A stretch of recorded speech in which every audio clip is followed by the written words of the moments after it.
Hey guys, yeah, here to talk about Indexing Co., company I'm running, and our road to what we're calling Data 3.0. Try to move kind of fast just for the sake of time here. Shortly about me, it's kind of a Web 2 life, Web 3 life. Started out, got a math degree, easiest way out of college.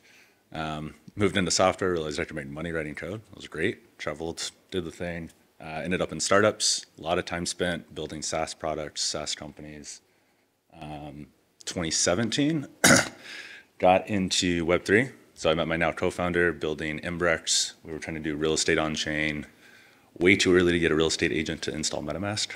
A lot of issues there, but we were using IPFS way back then.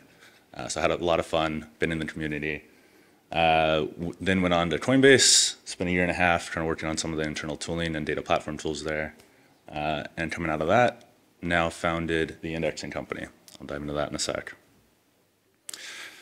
So really what we're solving is trying to empower other people, other companies to build Web3 products. And so today, if you go and try to build something, you're dealing with decentralized data. You're probably trying to build some sort of decentralized app. There's no decentralized connective tissue. So the data is decentralized, your app's decentralized, your users are decentralized, but actually trying to use all that data ends up being a centralization problem. So really what ends up happening is everybody is reinventing the wheel on this infrastructure. Building in-house is hard, even if you're using something like the Graph or another API provider. You're taking that data, you're reprocessing it, you're throwing it in a database, and yeah, you end up with solutions like this. It's painful, it's expensive, it's not great. So the way we kind of think about this is a Web3 data trilemma. So we have the speed that you can access the data. So this is the full round trip. Once it's on chain, how fast can you make that usable for your users? The breadth of the data. So if you're dealing with multi-chain, off-chain, what is the full scope of data that you need? And then also the depth. And this is really about tailoring that data to meet your users and your product's use cases. Yeah, I don't think there's a one-size-fits-all solution here by any means. I think there's great companies doing different focused pieces here. That's kind of the scope of the problem space that we're working in. So a little bit about indexing for anybody that doesn't know already. It's kind of a 101. The classic versions, you have search engines. So this is your Googles. They're crawling the internet. They're taking all that data, making it searchable, right? Another common version is databases. You have things like hash tables where you can quickly look up information, query it more readily. Really all this started with index cards at libraries, in my opinion. So you had librarians going out, figuring out the books and making that more readily accessible. Kind of see a theme here. Indexing is really about taking data, information, whatever it is, and making it more readily usable. It's really that utility that we're getting at. So now looking at the space of indexing in Web3, this is kind of just a really simplistic view of what indexing means here. So at the bottom of this diagram, you have a UI, a browser, a user, somebody doing an action. Those actions usually end up as transactions on chain somewhere. You then have infrastructure, and I just put that in quotes for a moment, but that infrastructure is pulling that data back off chain, probably putting it in a database somewhere, and that database is served back to your users. So you kind of get this cyclical nature going. And so diving a little bit deeper on the infrastructure. This is really the core of what's difficult. Usually this involves some sort of queues. You're dealing with multiple services. Maybe you've got a microservice architecture. Maybe there's a caching layer. Maybe you have a CDN. Maybe you have multiple databases. You probably have monitoring in place. Dealing with the RPC providers, orchestration, queues, monitoring, aggregations, the list goes on and on. The point is, it's really difficult, and all of this is in-house. So it's centralized, it's difficult, it's expensive. You get the theme. Surprise, indexing code does indexing. So we're trying to empower other Web3 companies to build their products, make that data more usable. And one of the ways that we're doing this is we're approaching all of indexing as an infrastructure problem instead of a data problem. So we're really trying to think of ways to rebuild indexing infrastructure, what we were highlighting earlier, from the ground up to be fully distributed. And so you'll see here, kind of using the Ethereum Lodo as a drop-in for any blockchain.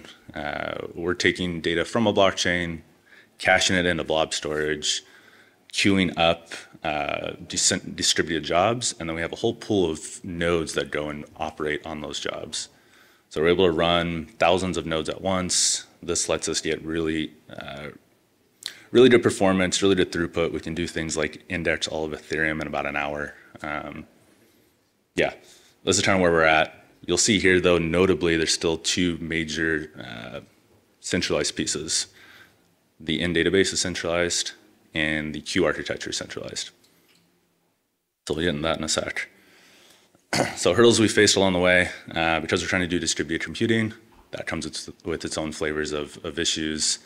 Notably, what I was touching on just previously is our queuing architecture can't quite handle the throughput we're getting. So we've tried the Kafkas, we've tried the pub subs, but as you start getting into, say, billions of jobs per day, those solutions tend to fall apart a little bit. So we're trying to think through ways to make that more distributed instead of having centralized bottlenecks. And then the other big one is the databases that we end up writing to. So a lot of what we do is we take the data off chain, we perform some business logic on it, we process it. That ends up in somebody else's database. Those databases themselves are centralized by design, and so those have their own throughput limitations.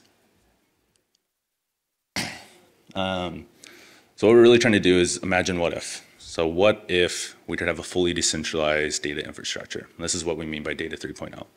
The data started decentralized. Let's process it in a decentralized way and make it accessible in a decentralized way. So it's processed and accessed exactly where it's needed. So this is kind of roughly how we're envisioning tomorrow's architecture. This is where you've got mobile devices, computers, individual humans, accessing the data they need from the apps that they're using. And those apps and those humans and those devices are also doing the work of indexing that data in the first place. So they're taking the data from a decentralized source, i.e. a blockchain, processing that data, putting it back out into some sort of decentralized composable data layer, and then able to query that directly. So you remove all the centralized authorities, you remove the centralized bottlenecks, and you kind of end up with this peer-to-peer network, if you will. Yeah, and so we're kind of at this fun inflection point, in my opinion, where innovations like what we're hearing today here at IPFS are making not just the infrastructure possible for things like this, but the data can now be transformed. There can be new innovations there.